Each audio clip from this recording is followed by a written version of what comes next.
नमस्कार, news state देख रहे हैं आप और मैं हूं आपके साथ आशीष पांडे।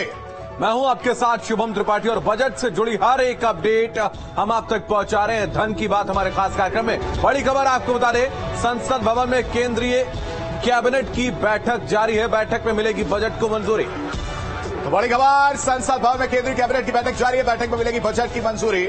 सुबह 11 बजे संसद में पेश होगा बजट। अब से कुछ ही देर बाद बजट पेश होगा। पीएम भी कैबिनेट बैठक में मौजूद है और वित्त मंत्री निर्मला सीतारमण सुबह 11 बजे पेश करेंगी बजट, आपको बता दें। और बैठक में बजट को मंजूरी मिल गई है। आपको बता दें, केंद्रीय कैबिनेट की बैठक हुई। पहले राष्ट्रपति से मंजूरी ली और उसके बाद प्रधानमंत्री नरेंद्र मोदी की अध्यक्षता में कैबिनेट की बैठक हुई और वहां से मंजूरी मिलने के बाद अब पहुंची संसद भवन के मुख्य हॉल में, जहां पर भाषण होगा वित्त मंत्री का और जो बजट है वो पेश किया जाएगा। तो प्रधानमंत्री नरेंद्र मोदी भी कैबिनेट की बैठक में मौजूद है और सुबह 11 बजे यानी कि अब से लगभग 30 मिनट का समय शेष रह गया जब वो बजट को पेश करेंगी। तो कैबिनेट बैठक में बजट को मंजूरी मिल गई, आपको बता दें। और आशीष, पिछले अगर हम बजट को देखें तो सबसे लंबा भाषण इतिहास का रहा है किसी वित्त मंत्री का। 2 घंटे 40 मिनट तक बिल्कुल भाषण दिया। वो चौथा भाषण था, चौथा जब बजट पेश किया गया था। अब वो सबसे छोटा था चौथा बजट जो पेश किया गया था। उससे पहले दूसरा या तीसरा जो बजट था वो पेश किया गया, तो सबसे लंबा बजट पेश किया गया था।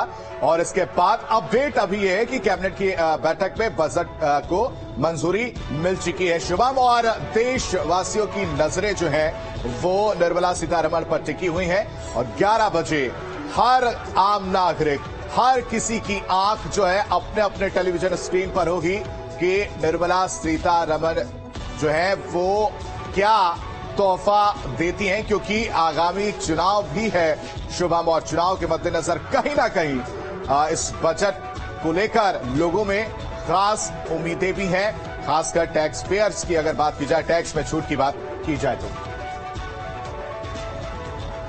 बिल्कुल, तो हमारे साथ हमारे सहयोगी भी अलग अलग जगहों से जुड़े हैं और उसके अलावा हमारे साथ पैनल में भी तमाम अर्थ जगत से जुड़े हुए लोग हैं।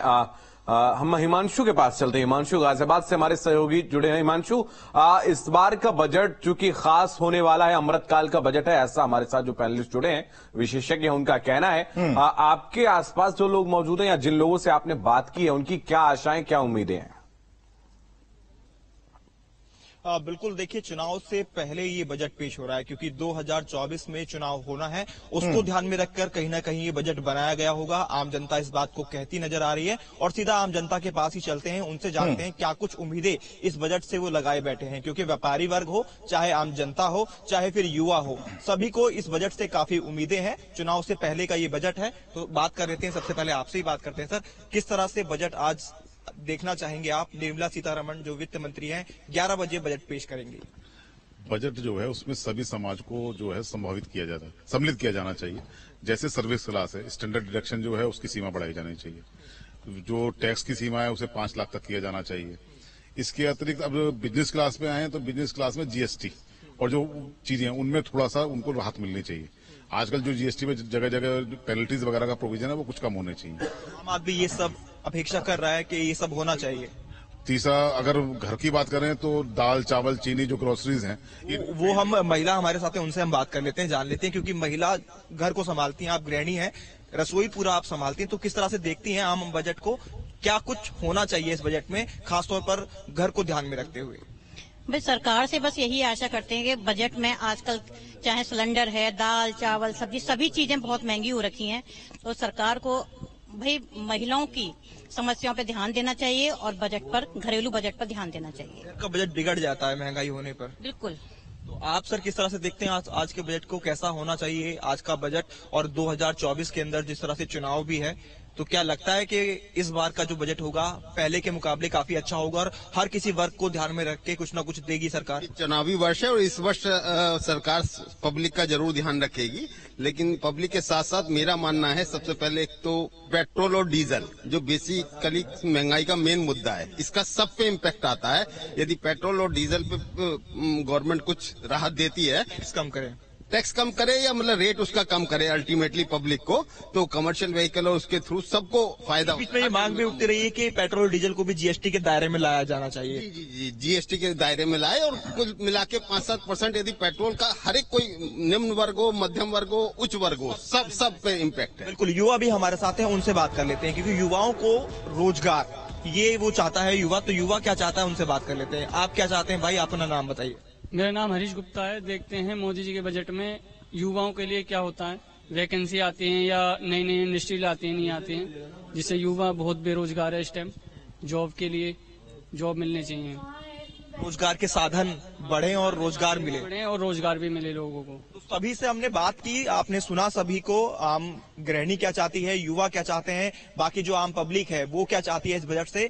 हर किसी को उम्मीदें हैं। 11 बजे ये बजट पेश होगा। निर्मला सीतारमण जो कि वित्त मंत्री है वो अपना बजट पेश करेंगी। इससे पहले जब बजट पेश किया था तो एक लंबा बजट उन्होंने अच्छा खासा पेश किया था, देश के सामने रखा था, और इस बजट से खासी उम्मीदें हैं और इसको चुनावी बजट के तौर पर भी लोग मानकर चल रहे हैं कि चुनाव 2024 में होने हैं, आम चुनाव होने हैं, और उसको लेकर शायद इस बार पब्लिक को खासा कुछ इस बजट से मिल जाए। तो देखना होगा 11 बजे जब बजट का पिटारा खुलेगा और निर्मला सीतारमण बजट को पेश करेंगी तो क्या कुछ आम जनता को मिलेगा, क्या कुछ व्यापारी वर्ग को मिलेगा, क्या कुछ यूथ को मिलेगा, और किस तरह का बजट ये रहने वाला है। जी ठीक है हिमांशु, आपके पास वापस आएंगे। हम अपने दर्शकों को अपडेट लगातार दे रहे हैं और संसद भवन के बाहर की तस्वीरें आप देख रहे हैं जहां पर अब से कुछ ही देर बाद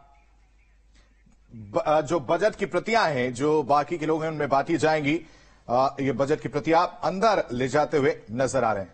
तो बजट की प्रतियां पहुंच चुकी हैं। आपको बता दें संसद में जहां पर पढ़ेंगी निर्मला सीतारमण और केंद्रीय बजट 2023-24 का ये पेश किया जा रहा है। सबसे सटीक और सबसे आसान शब्दों में हम आप तक वो तमाम बिंदु हैं जो बजट से जुड़े हुए हैं वो पहुंचा रहे हैं, और लगातार हमारे साथ जो पैनलिस्ट जुड़े हुए हैं वो आपको आसान शब्दों में बता रहे हैं कि क्या कुछ इस बजट में खास होने वाला है।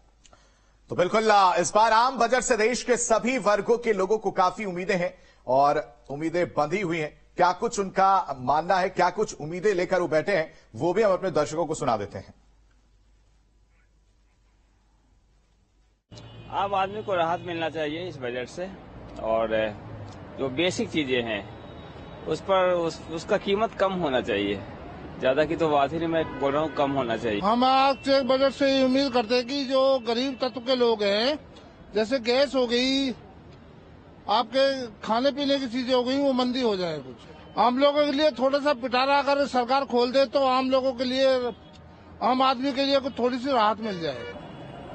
मेरे हिसाब से तो टैक्स नहीं लगना चाहिए। 25-30 हजार में आज के टाइम पे कुछ होता नहीं है वैसे इतना खास, तो टैक्स नहीं लगना चाहिए वैसे। एक ही तुम्हारे जो लेबर है, जो मजदूर हैं, उनके लिए कुछ न कुछ होना चाहिए, क्योंकि फुटपाथ में बेचारे भीख मांग रहे हैं, कोई कंबल ओढ़ के पड़े हैं, उनके लिए होम शेल्टर होना चाहिए, कोई व्यवस्था होनी चाहिए, उसके लिए कुछ सुरक्षा का मापदंड होना चाहिए, क्योंकि हमारा देश अच्छी तरक्की कर रहा है।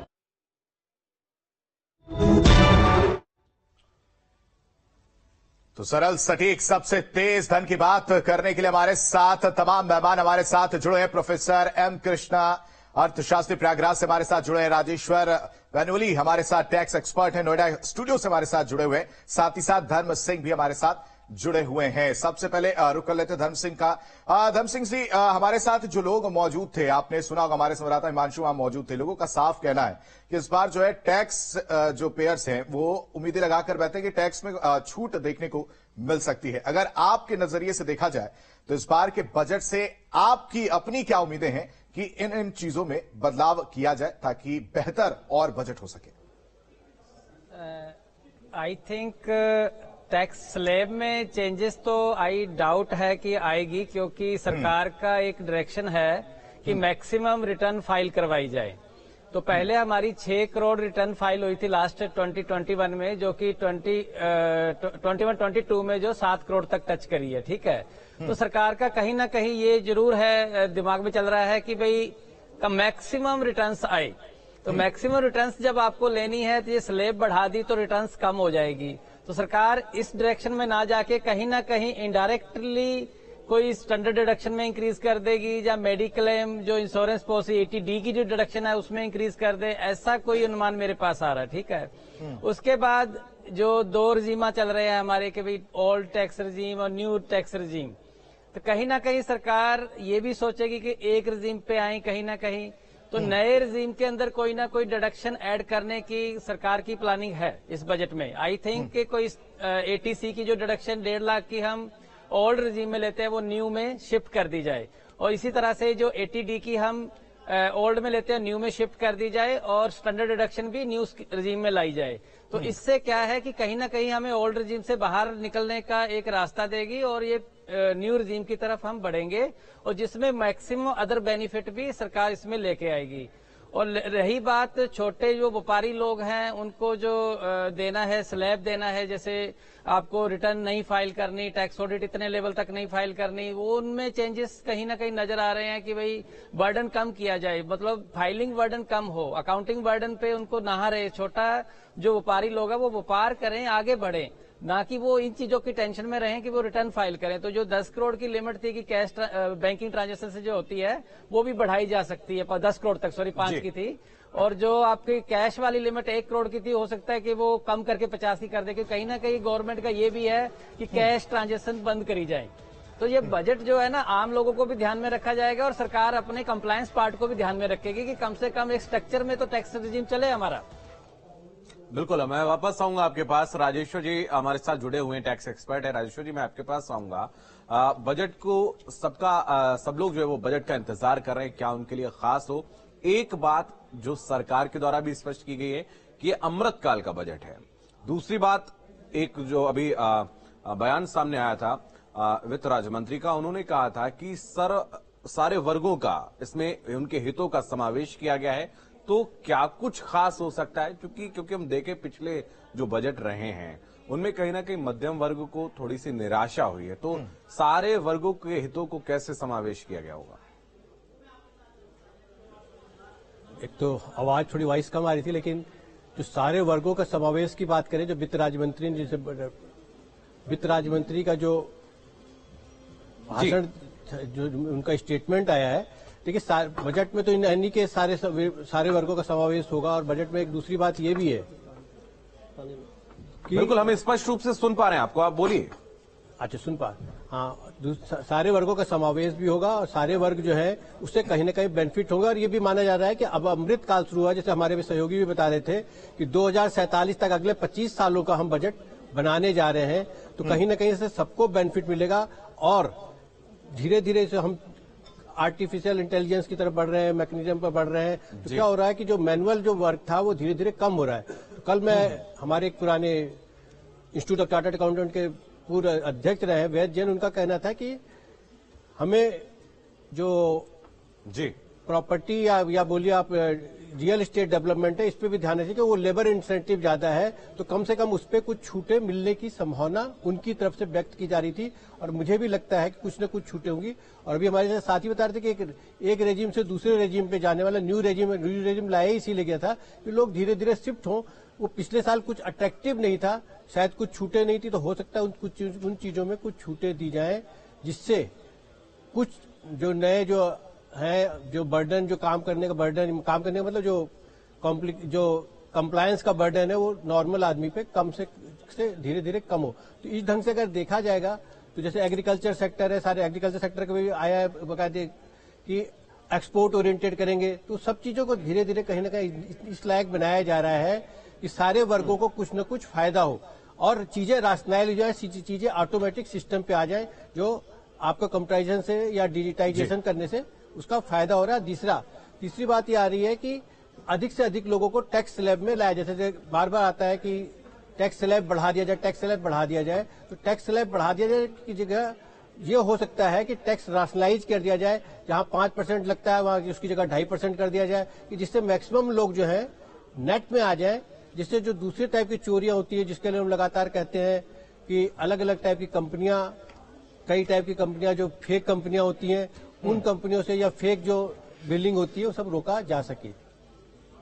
बिल्कुल। प्रोफेसर एम कृष्णा भी हमारे साथ, अर्थशास्त्री प्रयागराज से लाइव हमारे साथ जुड़े हैं। सर, आपसे समझना चाहूंगा कि किसानों का मुद्दा हर बार गर्माता है। किसान जो है पिछली बार अगर बात की जाए तो नाराज नजर आ रहे थे, हालांकि सरकार ने फिर जो है काला कानून, जैसा कि किसानों ने कहा, उसको वापस लिया।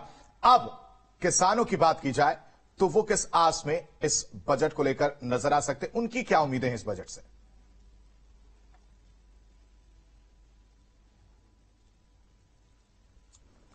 एक तो सबसे पहले मैं एक बात स्पष्ट कर दूं कि आपने इतनी देर से मैं सुन रहा हूं, आप लोगों ने, सब लोग ये चाहते हैं कि उनको कुछ छूट मिल जाए, ईश्वर करे उनकी इच्छा पूरी हो जाए। और निर्मला सीतारमण जी का बोझ कितना होगा हम लोग समझ सकते हैं, क्योंकि हर आदमी उनसे कुछ डिमांड कर रहा है। किसानों की जो डिमांड है वो तो इसलिए जरूरी है कि वो पीपल सेक्टर है। अगर हम देखें तो कृषि क्षेत्र में आज भी 55% लोगों को रोजगार मिलता है। 55% एक बहुत बड़ा रोजगार का हिस्सा है। लेकिन किसान की आमदनी अब किसानी से इतनी कम हो गई है कि उनके लिए हमको कुछ ऑल्टरनेटिव सोचने पड़े। जैसे कि हम लोगों ने पोल्ट्री किया, फिशरी किया, दूध का बिजनेस किया, ये सब शुरू किया। लेकिन किसानों की आय कम कैसे, मतलब बढ़ाएंगे कैसे ना? डबल इनकम के लिए हम लोग बात कर रहे हैं। दलवाई समिति ने बताया कि इनकी इनकम को, फार्मर इनकम को डबल किया जाए, ये किया जाए। करेंगे कैसे? लागतें तो बढ़ेंगी, डीजल का दाम बढ़ रहा है या फर्टिलाइजर का दाम बढ़ रहा है, ये तो बढ़ेंगी, सामान्य तौर पर बढ़ रही हैं।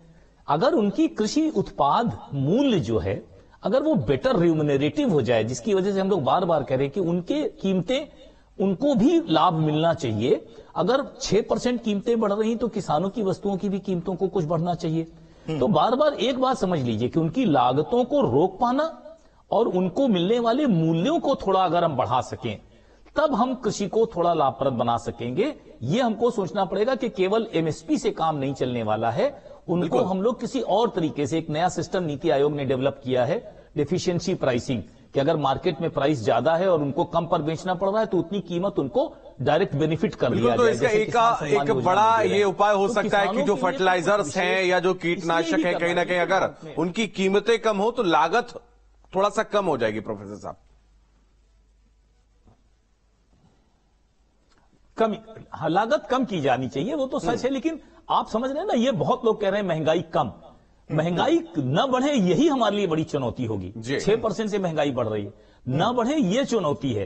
कम करना तो मेरे ख्याल से कोई प्रश्न ही नहीं उठता, कोई अर्थशास्त्री इसको मानने को ही तैयार नहीं होगा कि कीमतें कम होंगी। इसी स्तर पर कीमतें बनी रहें, ये अगर सरकार कर सके, इस और कदम जो है सरकार को उठाना चाहिए। प्रोफेसर साहब, एक और विषय जो अभी तक की चर्चा में कहीं ना कहीं अछूता रहा है, जिसका अभी तक हमने बात जिस पर नहीं की है, एक रियल एस्टेट हो गया, दूसरा एआई, जिसका अभी जिक्र किया था धर्म सिंह जी ने। एआई यानी कि आर्टिफिशियल इंटेलिजेंस, जिसका एक तरीके से बहुत ज्यादा बूम इस वक्त आया हुआ है और हर सेक्टर में कहीं ना कहीं एआई का इस वक्त उपयोग हो रहा है।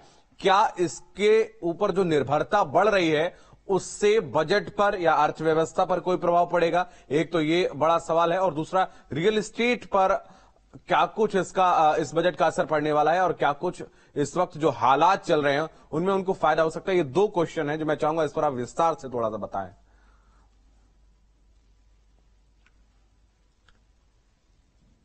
जी देखिए, सवाल पहला है आर्टिफिशियल इंटेलिजेंस, यानी व्यक्ति की जरूरत ही न पड़े और बहुत सारी कामें मशीनें के द्वारा हो जाए। निश्चित रूप से एक बहुत अच्छी योजना है। हम लोग ये नहीं कह सकते कि भारत में इसको कितनी सफल होगी। कारण यह है कि भारत में बहुत सारे क्षेत्रों में जनसंख्या में जब हम नंबर 1 हो गए हैं तो हमारे पास एक 7% की पॉपुलेशन अनएम्प्लॉयड है। आर्टिफिशियल इंटेलिजेंस बढ़ने से कुछ न कुछ तो नेगेटिव प्रभाव पड़ता ही है रोजगार पर, जो शायद सरकार कम से कम इस वर्ष तो टालना चाहेगी। मोनेटाइजेशन या कोई भी चीज सरकार इस वर्ष टालना चाहेगी, क्योंकि किसी भी प्रकार से रोजगार जो है एक इतना बड़ा मुद्दा हो गया है कि हम लोग समझ नहीं पा रहे हैं कि ये कितना नुकसान सरकार को नहीं देश को पहुंचा रहा है। अगर एक आदमी कुछ रोजगार पाता है, कुछ भी काम करता है तो बहुत अच्छा है। दूसरी बात, आर्टिफिशियल इंटेलिजेंस के जानकार भारत में उनका प्रतिशत कितना है ना? अगर टोटल जनसंख्या को देखें तो 0.001% लोग आर्टिफिशियल इंटेलिजेंस के माध्यम से काम कर पा रहे हैं, बाकी लोग इसके माध्यम से काम नहीं कर पा रहे हैं। तो ऐसा है कि इसकी ग्रोथ तो बहुत तेज होगी, मैं ये नहीं कह रहा हूं नहीं होगी, होनी भी चाहिए। दुनिया के कदम ताल हमको करना पड़ेगा, लेकिन आर्टिफिशियल इंटेलिजेंस के साथ साथ हमको ऐसा जरूर सोचना पड़ेगा, जैसे आपने केवल रियल एस्टेट की बात की, मैं और कई सेक्टरों की भी बात कर सकता हूं, जहां कम से कम हम रोजगार भी देने की स्थिति में हों केवल व्हाइट कॉलर जॉब से भारत में रोजगार नहीं दिया जा सकता, ये सरकार मान चुकी है। और लगभग सब क्षेत्रों में हम लोग इसीलिए निजीकरण की ओर बढ़ रहे हैं, क्योंकि सरकार की एक क्षमता होती है, ज्यादा से ज्यादा 2% लोगों को सरकार रोजगार दे सकती है, इसके आगे कोई दुनिया की सरकार रोजगार नहीं दे पाती। तो हम आर्टिफिशियल इंटेलिजेंस को बढ़ाएं, बैंकिंग सेक्टर में बढ़ा दें, और जितनी जगह बढ़ा सके हम लोगों को कोई दिक्कत नहीं है। लेकिन एक बात जरूर सोचनी पड़ेगी कि आर्टिफिशियल इंटेलिजेंस का हम लोग शायद सही प्रयोग करें। सही प्रयोग माने इस टेक्नोलॉजी, जैसे ड्रोन का प्रयोग है या और चीजों में आर्टिफिशियल इंटेलिजेंस का प्रयोग हम लोग करते हैं, ये हमारे लिए बहुत लाभप्रद होगा, देश के विकास के लिए, ग्रोथ के लिए। 25 साल बाद शायद आर्टिफिशियल इंटेलिजेंस ही सारा काम करेगी, हम और आप बैठकर इतना काम नहीं करेंगे, वो अपने आप ही सारा काम कर लेगी। लेकिन वर्तमान और भविष्य के बीच में जो पुल बनना चाहिए, उसमें बैलेंस बड़ा जरूरी है। जब देश की जनसंख्या दुनिया में नंबर 1 हो गई है और अगर हमारे पास 9 करोड़ लोग बेरोजगार हैं, तो हमें ऐसे सेक्टरों को भी ध्यान देना चाहिए। प्रोसेसिंग का सेक्टर है, एग्रीकल्चर का सेक्टर है, डेयरिंग का सेक्टर है, रियल एस्टेट का सेक्टर है। देखिए, रियल एस्टेट वगैरह की एक समस्या होती है, सारे पुल बन जाएंगे, सारे मकान बन जाएंगे, उसके बाद क्या? इंदिरा आवास योजनाएं बहुत तेजी से काम कर रही है, निश्चित रूप से बहुत अच्छा काम हो रहा है, सोशल सेक्टर के लिए बहुत बढ़िया काम हो रहा है, लेकिन इनकी एक सीमाएं होती हैं। तो सरकार को एक बैलेंस के बारे में सोचना पड़ेगा, क्योंकि बेरोजगारी एक बहुत कठिन स्तर पर हमारे यहां पहुंचती जा रही है, इसको कैसे समझाया जाए? तो आर्टिफिशियल इंटेलिजेंस की ग्रोथ बिल्कुल नेसेसरी है। 25 साल के अंदर में आर्टिफिशियल इंटेलिजेंस में भारत टॉप पर पहुंच सकता है, क्योंकि भारत के पास जितने अच्छे नेचुरली टैलेंटेड लोग हैं, पूरी दुनिया उनकी धाक मानती है, पूरे विश्व में भारत के टैलेंट की धाक है। तो इस टैलेंट को अगर हम भारत में इस्तेमाल करेंगे तो पूरी दुनिया के सबसे बड़े निवेशक और सबसे बड़े, क्या कह सकते हैं आप, बिजनेस पीपल हम लोग हो जाएंगे। भारत की धाक इसी क्षेत्र से बढ़ेगी, आईटी क्षेत्र है। बिल्कुल, आप बने रहिए प्रोफेसर साहब, मैं वापस आपके पास आऊंगा। और इस बीच बड़ी खबर का रुख कर रहे थे। बड़ी खबर ये कि कैबिनेट की बैठक जो है वो खत्म हो चुकी है और मंजूरी मिल चुकी है। बड़ी खबर न्यूज स्क्रीन पर, आसान भाषा में बजट समझिए। बैठक में बजट को मंजूरी मिल चुकी है, कैबिनेट की बैठक खत्म हो चुकी है और अब से कुछ ही देर बाद संसद में बजट पेश होगा। तो लगातार बजट से जुड़ी हर एक अपडेट हम आप तक पहुंचा रहे हैं और केंद्रीय कैबिनेट में मंजूरी मिल गई। अब से कुछ देर में आशीष निर्मला सीतारमण सामने आएंगी और वो बजट पेश करेंगे। हमारे साथ लगातार पैनलिस्ट जुड़े हुए हैं, हमारे तमाम सहयोगी भी अलग अलग। बिल्कुल, हिमांशु का रुख कर लेते हैं। हिमांशु के साथ, हिमांशु आपके पीछे कुछ महिलाएं नजर आ रही हैं, उनसे जरा समझिए कि उनके अगर मन में कोई सवाल है, हमारे साथ एक्सपर्ट हैं, वो पूछना चाहें तो वो उनके सवालों का बड़ी ही आसान भाषा में जवाब देते हुए नजर आएंगे। बड़ी आसान सरल तरीके से चीजों को समझा रहे, तो उनके मन में कोई प्रश्न हो जो वो पूछना चाहें। बिल्कुल, देखिए, जो महिला हमारे साथ मौजूद हैं उनसे सीधा बात करते हैं और जानते हैं कि क्या कुछ वो सवाल करना चाहती हैं। हमारे साथ हमारे पैनल के अंदर अर्थशास्त्री जुड़े हुए हैं, उनसे अगर कुछ आप जानना चाहती हो कि किचन के बारे में, कि किस तरह का बजट होना चाहिए या महिलाओं को लेकर क्या कुछ होना चाहिए, तो आप अपना सवाल रख सकती हैं। तो मैं चाहूंगा अपना सवाल आप रखें। बस हमारा तो महिलाओं का यही कहना है कि भाई जो राशन पानी का जो हम महिलाएं बचाती हैं अपना, थोड़ा वो बच ही नहीं पाता, बजट ठीक से चल ही नहीं पाता, उसमें जो राशन पानी है, आटा दाल सिलेंडर, इसमें थोड़ा कमी होनी चाहिए, बजट थोड़ा कम होना चाहिए, जिससे हमारी किचन का खर्च ठीक से चल सके। यानी कि गैस सिलेंडर और बाकी जो तमाम राशन है उन सब पर चीजें सस्ती हों वो सब। तो आपने सवाल सुना इनका, ये सीधे तौर पर कह रही हैं कि जिस तरह से किचन का जो बजट गड़बड़ा जाता है चीजें महंगी होने से, वो किस तरह से कम हो, इनका सीधा सवाल। प्रोफेसर साहब, कहीं ना कहीं महंगाई को लेकर जो आम जनता है उसके मन में सवाल है कि किचन का जो बजट है वो बिगड़ जाता है, जेब से पैसे जो हैं और निकल रहे हैं, सिलेंडर का बोझ बढ़ता जा रहा है, दाम बढ़ते जा रहे हैं। प्रोफेसर एम कृष्णा साहब, देखिए, बहुत साफ मैंने पहले भी आपसे कहा, महंगाई, हाँ, मैं फिर से सभी महिलाओं के लिए बहुत मेरे भी हृदय में सहानुभूति है, महंगाई कम तो शायद नहीं हो सकती है। और हिंदुस्तान की बेरोजगारी की जो बेतहाशा इजाफा हो रहे हैं, इसके मद्देनजर बजट प्रस्तुत होना चाहिए। और साथ साथ हमारे जो मतलब मिडिल क्लास है, लोअर मिडिल क्लास है, हमारे मजदूर है, किसान है, ये सारे जो हमारे हर वर्ग के जो लोग हैं, इनको सारे ख्याल रखा जाए, यही हमारा तो उम्मीद है। लेकिन बजट प्रस्तुत होने के बाद हमें पता चलेगा कि ये सरकार हमारे उम्मीद को, ये सरकार मंजूरी देता है या नहीं, हमें बजट पेश करने के बाद पता चलेगी। तो सदन में विपक्ष के नेता अधीर रंजन चौधरी को आपने सुना और उन्होंने कहा कि बहुत सारी आशाएं, अब आशा के अनुरूप सरकार का बजट रहता है या नहीं रहता है, ये देखने वाली बात होगी। प्रोफेसर साहब, मैं चाहूंगा आप अपनी बात कंप्लीट करें।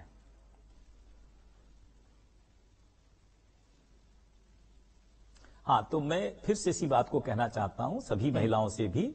देखिए, महंगाई का स्तर भी अगर कम हो जाए, पिछली साल 7% हमारी रिटेल महंगाई दर थी, अगर इसको हम 2% पर ले आए, ये हमारे लिए बहुत बड़ा अचीवमेंट होगा।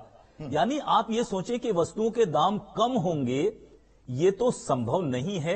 कम से कम मेरी नजर में सीतारमन जी अगर कुछ विशेष कर सकती हो तो अलग बात है, बस इनके दाम ना बढ़े और किसी तरीके से इस वर्ग की आय थोड़ी सी बढ़े। आय बढ़ने के दो ही तरीके हो सकते हैं, कुछ टैक्सों में थोड़ी सी लोगों को छूट मिल जाए और कुछ रोजगार का स्तर बढ़े। और महंगाई मतलब महिलाओं के लिए एक विशेष योजना शायद चालू करने की बात हो रही है कि महिलाओं के लिए हम लोग कुछ विशेष, जैसे किसान सम्मान निधि देते हैं, ऐसे इन लोगों को भी कुछ दिया जाए, डायरेक्ट बेनिफिट ट्रांसफर। ऐसी योजनाओं के बारे में चर्चा चल रही है, लेकिन इस साल नहीं होगी। तो मैं भगवान करे कि सबकी इच्छाएं पूरी हों, भगवान करे कि सीतारमन जी कुछ ऐसा कर पाएं जो हम लोगों के हाथ में नहीं है, लेकिन मुझे नहीं लगता कि महंगाई को रोक भी पाएंगे।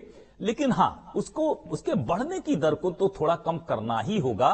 अगर सरकार को अगले साल सरकार में रहना है, बने रहना है, तो उसको ये तो सोचना पड़ेगा और करेगी भी। हर सरकार जो जनता है वो डायरेक्टली कनेक्ट होती है इन तमाम मुद्दों से। महंगाई एक बहुत बड़ा मुद्दा बनता चला जा रहा है और जिन उम्मीदों के साथ में सरकार आई थी, तो कहीं ना कहीं ये सारी आशाएं लोगों को हैं। राजेश्वर जी, मैं आपके पास आऊंगा। जो प्रश्न यहां पर उठाया है प्रोफेसर साहब ने, मैं उससे ही जुड़ा हुआ सवाल ये है कि उन्होंने कहा है कि महंगाई कम ना कर सके लेकिन यहीं पर बनी रहे, महंगाई दर बढ़े ना, ये कहीं ना कहीं सरकार को करना चाहिए। जो पेट्रोल और डीजल की कीमतें हैं, क्या उसमें कोई कमी देखने को मिल सकती है या कुछ ऐसा चमत्कार, जैसे कि अभी सीधे 10 रुपए कम किए गए थे और उसके बाद फिर धीरे धीरे थोड़ा सा बढ़ाया जरूर गया, लेकिन 10 रुपए एक साथ कम होना एक बहुत बड़ी राहत थी। तो क्या कुछ ऐसा जादू देखने को मिल सकता है? देखिए, जब वो कम किया गया था, अगर 10 रुपए कम किए गए तो टोटल जीएसटी या दूसरे कलेक्शन बढ़ जाते हैं। कहीं ना कहीं फंड गवर्नमेंट की अर्निंग, जैसे इस बार 15% के करीब लगभग आसपास इनकम टैक्स के जो कॉर्पोरेट टैक्सेज है उसमें इजाफा हुआ है। इन सब चीजों के अगर कहीं से रेवेन्यूज बढ़ेंगी तब तो आप कोई चमत्कार देख सकते हैं। तो रेवेन्यूज के सोर्सेज बड़े लिमिटेड होते हैं सरकारों के पास। कहीं से भी हमारे पहले तो एक था भी एक्साइज और सब चीजें, तो वो जीएसटी में चला गया, बेसिकली घूम फिर करके वो, जैसे भी हमारी आपके दर्शक महिला दर्शक बोल रही थी कि महंगाई कम कर दी जाए। अब देखिए, महंगाई का मेन जो दो चीजों से है, अभी प्रोफेसर साहब भी बता रहे, सप्लाई कितनी है। मान लीजिए कि मौसम खराब है और सप्लाई कम हो पा रही है। आप तमाम मेहमान हमारे साथ बने रहिए। हिमांशु, आप भी बने रहिए, आपके पास वापस लौटेंगे और अब से कुछ ही देर बाद बजट जो है संसद में पेश किया जाएगा। निर्मला सीतारमण बजट पेश करती हुई नजर आएंगी। कैबिनेट ने फिलहाल मंजूरी दे दी है। रुक करते हैं हेडलाइंस की ओर।